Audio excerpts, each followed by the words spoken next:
各位好，瓜子泡茶听 iPhone 第6季隐私，我是 Spike。今天我们要聊到的内容是通行密钥，英文 Passkey。为什么在这一期我特别把英文说出来了？往常呢都是只有英文没有中文的情况下，我去聊一聊为什么没有中文以及中文为什么这么翻。今天为什么把这个通行密钥的英文说出来？道理很简单，我希望英文好的对英文阅读没有障碍的观众，你可以去直接搜索英文的 Passkey 这个名字，那相信呢能得到的信息将会更多一点。为什么呢？原因因为通行密钥这个功能，其实它从诞生到我录视频的2024年的9月份，应该也不超过，我想一下3年吧。我猜的不错的话，即便是我的观众当中，也应该有不小数量的人根本没有听说过什么是通行密钥这种说法的。那既然这样子的话，我们就先不讲什么是通行密钥，先带大家把简单的事情做了。我们先看看手机的设置吧。在 iPhone 当中，隐私与安全性可以看到访问网页浏览器的通行密钥这样的一个选项。那同样，由于我这个用的是演示用的机器，所以它上面写的是无。点进来之后也是没有任何内容的。那如果有内容的话，下面保存的也应该是一些网站和一些 App 的名称你可以点进去进行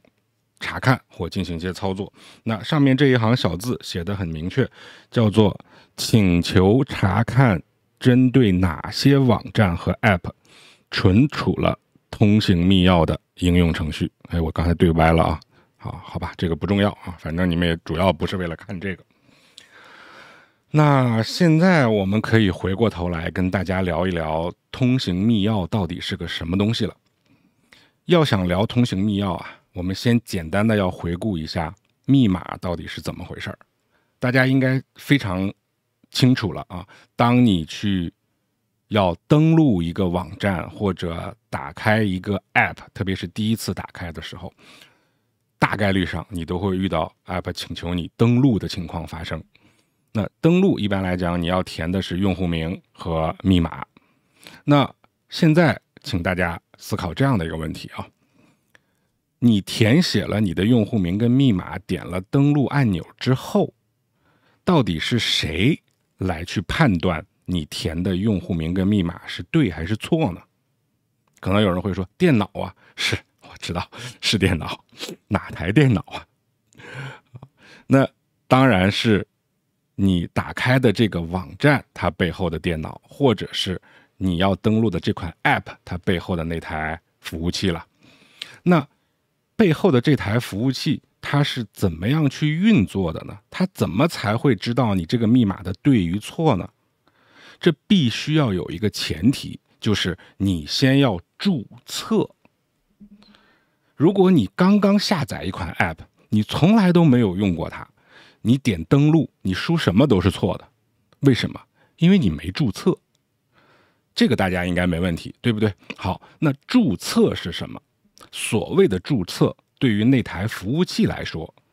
具体点讲，是那台将来要去认证你输的密码是对还是错的那台服务器来说，注册就意味着你先要告诉他正确的用户名跟密码是什么，然后这台服务器把你的用户名和你的密码保存成一个条目，你就可以想象成一个电子表格，张3，然后密码12345，李4，密码56789就类似于这样一个大的表格。那么这个表格可能有几千几万几百万1个亿2个亿几十个亿都有可能的，这个表格你看你这个公司有多大了吧。那当任何一个在表格当中有登记的，也就是说你已经注册过的用户再要去登录的时候，他填了用户名密码之后发送到这个认证服务器，这个认证服务器就会把你刚才填的用户名和密码跟他的那个表格里面去做对比。如果找到了匹配项，那就允许你登录，说明用户名密码对了。但如果找不到匹配项，就告诉你密码错了。这个就是现在绝大部分网站或者是 App 在要求你输入账户名跟密码登录的时候，它在背后要做的一系列的事情。当然，简单的说啊，我们做科普嘛，不要那么较真儿啊，大方向对了，能理解就可以了。好，那这样的话，大家是不是会发现一个挺让人担忧的问题啊？什么问题？我只要注册了，我的用户名和密码是不是就保存在这个服务器里了？那如果 A 公司和 B 公司他们两个串通好了，说来吧，我们两个的把这个用户的登录的这个认证服务器的信息互相串通一下吧，那你觉得你将会面临什么？这也就是为什么我们说你尽量不要把2个网站或者2个 App 去起同样的用户名和密码，至少密码不一样。用户名可能很困难了，但至少密码不一样。那这也就是为什么我们希望大家在登录的时候尽量用邮箱登录，而不要用手机号登录，因为手机号是唯一的，而邮箱当然前提是你要是 iCloud 加的订阅会员啊，至少要1个月掏21块钱，应该是21啊，应该是21块钱，200个 G 以上的订阅会员，那么邮箱你就会有这个虚拟邮箱或者是隐藏邮箱地址这个功能了。那有了这个功能，或者是你使用 Apple 登录这个功能，前提是好多前提，这个 App 它允许你不用手机号啊，就是不在中国大陆境内的环境下，那你其实是可以实现每一个 App 的用户名跟密码都不一样的，而且你也不需要去记忆，只要你的手机帮你去记在哪儿呢？记在你的密码 App 里面。详细了解的话，回去我的第3季有讲过密码 App， 这是一个 iPhone 的原生 App， iOS 18。在我录节目的时候 iOS 18还没推出啊，这也是 iOS 18的一个新功能。那么密码 App 里面保留的你所有的账户名跟密码全都是通过端对端加密保存在 Apple 的服务器上的，所以这个是现在这个世界上最安全的传统的密码解决方案了。这就是之前我一直跟大家强调的，到底应该怎么去起密码，怎么用密码，怎么记密码的方式。想详细了解的，还是那句话，回去看我第3季的讲 iPhone 内置 App 的时候，有讲到密码 App 这一个单元这个话题啊。那再往下多聊一点啊， Apple 的 iPhone 是有了这样的功能，那我姑且不说有多少个 iPhone 的用户他知道这个功能啊，知道的就是凤毛麟角。那么在这凤毛麟角里面，又有多少人能够真的按照这种安全的方式去使用呢？那即便是在凤毛麟角里面，就有那么一丢丢的能去使用，如果生活在一个大环境不支持的这个环境里面，这也是没有办法的。那还有一个风险是什么呢？就是如果我把用户名跟密码都保存在服务器里面，这个服务器如果被黑了、被盗了，那我的用户名跟密码不就也泄露了吗？这个事情已经发生过多少次？我相信我的观众当中都有人应该曾经经历过吧。之前有很多人用这个国内某邮箱地址做 Apple ID 的密码，然后呢，这个密码呢又跟那个邮箱的登录密码呢是几乎一样的，结果那个邮箱的服务器的这个认证的那个部分被泄露了。那么泄露之后，这些拿到海量的用户名跟密码的人就可以去猜，如果他正好猜对了，你恰好是用的这个邮箱和邮箱登录密码一样的密码作为 Apple ID 的登录密码的话，那是不是把你的 Apple ID 就猜到了？那如果把你的 Apple ID 猜到了，当时的一个非常厉害的操作就是它可以远程直接把你的手机给锁掉，然后就直接联系你，给我多少钱我才给你解锁。当然现在这种事情不太会发生了，为什么？因为我们的 Apple ID 上大概率都是开通了双重认证的，而开通了双重认证就意味着即便你的密码泄露，你还有第2层的保护你要通过手机短信或者是其他的受信任设备上面弹出的那个对话框允许或拒绝，然后你点了允许，把6位数字输进去，你还得把这6位数字，你不是点了允许就可以，你点完允许之后还要把随后弹出来的6位数字去告诉那个偷你 ID 密码的人，那我不是疯了吗？所以现在这个路呢倒是堵住了，但是就算是各种方法把它堵住了，我一旦想到我的用户名跟密码保存在这么多家为我服务的 App 或者网站的这个后台的服务器的认证服务器里面，我还是有点不安心的感觉啊！一旦它的服务器被攻破，这对我来说也是一个不大不小的让我心跳快2下的这么一件事情啊！不管我有没有用 Apple 登录来保护。那我们整个行业当中能不能想到一种方法彻底去杜绝这种情况呢？杜绝哪种情况？杜绝的就是我们能不能不要让给我们提供服务的那些 App 去保存我们的用户名跟密码呢？如果它的服务器里面根本就没有保存我的用户名跟密码，它不管它再怎么泄露，我不就也不怕了吗？你泄露去呗，你就没保存我的密码，你泄露了干我啥事儿呢？那么你听到这儿是不是觉得那肯定是我就没有在这注册？对呀，你想想看，如果你根本没在这家公司注册，然后看到一个新闻说，哎，那家公司的服务器的用户名密码被盗了，那你这一点都不担心啊？那我们能不能开发一个技术，能够做到你又在这家公司注册了，然后这家公司的服务器被盗的时候，你还是能够像没注册那样的安心呢？这个技术就叫通行密钥。刚才解释了那么大堆啊，知道通行密钥是什么的观众，你用不到喷我啊！我相信我已经尽了最大努力，应该能把通行密钥讲给普通人能够听懂到这个份上的人啊，我觉得不是那么多所以接下来我们再往后要聊通行密钥到底是怎么实现这个功能的。哎，它不在服务器上存我的用户名密码，然后在我登录的时候它又知道是我，哎，这不是这么好的事儿是吧？所以啊，为什么是2-3年前才刚发明出来呢？现在用的人都不多，特别是国内很少有用这个功能的。在国外，像我在北美，倒是其实有很多的这个网站都可以有通行密钥了。像您能看我的节目的各位啊，Google 就是可以用通行密钥来登录的。下回你可以试试看，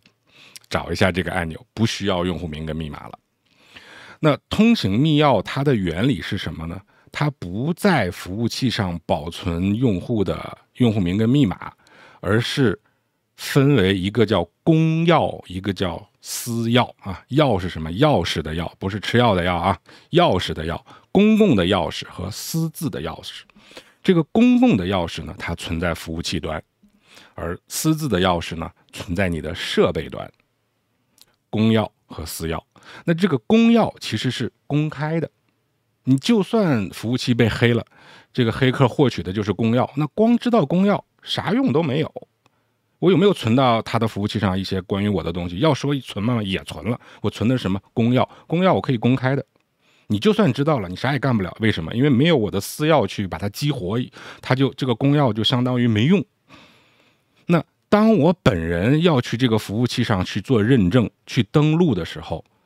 那不是服务器直接跟我这个人去认证，而是跟我这台受信任的设备去认证了。你有没有发现这个最重要的区别？原来你要登录，让你填用户名跟密码，你觉得是手机在跟背后的这个服务器来沟通，其实不是，是你在跟他的服务器沟通。为什么？你要去手机上输入用户名密码呀，用户名密码是记在你的脑子里的啊。虽然我们有这个 iPhone 上的密码 App 帮你去记密码，但是那个只是一个管家嘛，它是一个管家的作用，它本质上还是要你记住密码，或者说有个东西帮你记住密码的。而通行密钥的这个私钥，它是保存在你的设备当中的，以你的面容 ID 或者是触控 ID 或者是锁屏密码为激活的方式，根本不需要问主人，这个主人只要通过脸、指纹或者锁屏密码去授权自己的设备说，我允许你把我的私钥去跟那个地方的公钥去做配对，因为我要到那儿去了。你只要允许一下就行了。允许的方式就是刚才我说的那3个，而那3个方式里面，我最推荐的就是面容 ID。注意，不是刷脸。现在如果看到我的视频还没搞清楚面容 ID 跟刷脸到底有啥区别的，请回去看我第2季讲面容 ID 那2期内容啊。抱歉，我真的不想再去翻那个时间码给你们去加那个链接了啊，就自己找一下吧，搜索一下我频道里的内容，应该不难的啊，原谅我这懒惰哈。好，那通过面容 ID 这种目前来讲民用级的最安全的解锁方式，就可以激活你手机当中的私钥。那这个时候我们的私钥和公钥这么一配对，只要对得上，这个服务器就知道是谁来了，因为每个人的私钥都是独特的，而且是没有办法不可能泄露的，除非你主动泄露。我们举那个例子嘛，有人拿枪对着你，来用通行密钥给我登录，不登录棒，这不予讨论啊，这种情况不予讨论啊，那你肯定得登录啊，除非你那个东西比你的命还要重要，我宁死不登录。那所以这个咱们就不较真了，好吧？那这个时候在整个登录的过程当中，完全不会出现你的用户名和密码，你直接就通过你的面容 ID 歘一下直接就登录了。而且在整个的保存过程当中登录的过程当中，根本没有你实际的那个什么密码啊什么去在网络上来回这样去流通就是2个密码这么一对码，啪，既快又方便。所以如果是开启了通行密钥的这些 App 或者是网站的话，其实对于用户的操作层面上来讲，那个是简单到神奇且不可置信的。比如说我刚刚打开一个 App 我要登录，这个时候你只要点一下通过通行密钥登录，然后啪刷脸的那个不是刷脸，那个面容 ID 的那个小动画砰一转，噔一打勾，登进去了，结束了，不需要你再记，其实也没有这个密码需要你去记。而保存在你的设备端的这个私钥，它是通过端对端加密的方式，通过 iCloud 可以同步到你所有的设备上，并且保存在你的 iCloud 的服务器上面的。那这一切的过程都是通过端对端加密的，这也是一个目前来讲我们能找到的最安全的加密方式了。这个就叫通行密钥。所以我想今天我用了一些时间把通行密钥是什么，用我最大的能力跟大家讲明白了。虽然我知道如果你生活在中国境内，用的都是一些国产的 App 跟服务的话，那么用到能够体验到通行密钥的这种既方便又安全的登录方式几乎是不可能的。但是我同样相信您能看到我的节目，即便您生活在中国大陆，那我相信你也有一线希望能够体验到一些支持通行密钥的 App 和网站。那这个时候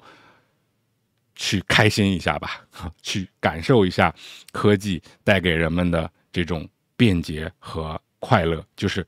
鱼和熊掌可以兼得。好，那今天我们就先聊到这儿，也呼吁有能力的朋友如果觉得我讲的不错，可以选择打赏或者是加入会员， YouTube 叫超级感谢那如果不方便，我相信您的收看您每次的收看能看到这儿，就是对我最大的支持。好，我们下期再见。